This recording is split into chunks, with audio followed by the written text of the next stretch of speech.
ये बताइए, एक हिंदी ड्राफ्टिंग का पेपर होता है, हाँ। उसके लिए किस तरीके से तैयारी करी थी आपने? जो हिंदी ड्राफ्टिंग का पेपर होता है वो जो पीसीएस मेंस में हिंदी ड्राफ्टिंग होती है वो सेम सेम वैसे ही होता है, बस दो चीज़ अलग होता है। एक होता है प्रशासनिक शब्दावलियाँ, उसको पढ़ना पड़ता है, और कंप्यूटर पढ़ना पड़ता है। बाकी सेम पीसीएस के जैसे ही होता है।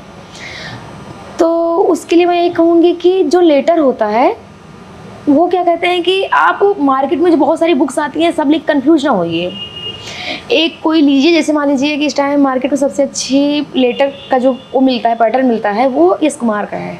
एस कुमार का। हाँ, तो उनका लेके बार बार प्रैक्टिस करो और समझो कि प्रारूप मांग रहा है, वो पूछ रहा है कि लेटर लिखने के लिए कह रहा है। प्रारूप जो होता है वो अलग होता है, और जो पूरा लेटर लिखना पड़ता है वो अलग होता है। अगर उदाहरण पूछे तभी पूरा लेटर लिखो, अगर वो प्रारूप पूछ रहा है तो केवल प्रारूप, उसका केवल फॉर्मेट बनाना है, उसमें अंदर मैटर नहीं डालना है। इसमें बच्चे बहुत कंफ्यूज हो जाते हैं, समझ ही नहीं पाते हैं कि वो पूरा लेटर मांग रहा है, लिखने के लिए कह रहा है, कि केवल प्रारूप पूछ रहा है। तो इस चीज़ को पढ़ने के लिए हमें लग रहा है कि मार्केट में एस कुमार सर से अच्छी कोई बुक नहीं है।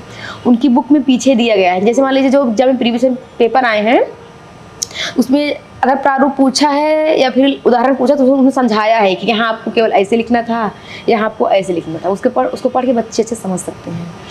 और कंप्यूटर के लिए बहुत नहीं पढ़ना होता है, बहुत बेसिक होता है, तो आप वो भी बुक मार्केट से लेके बस बेसिक चीज़ें पढ़ लें, उतना बहुत है।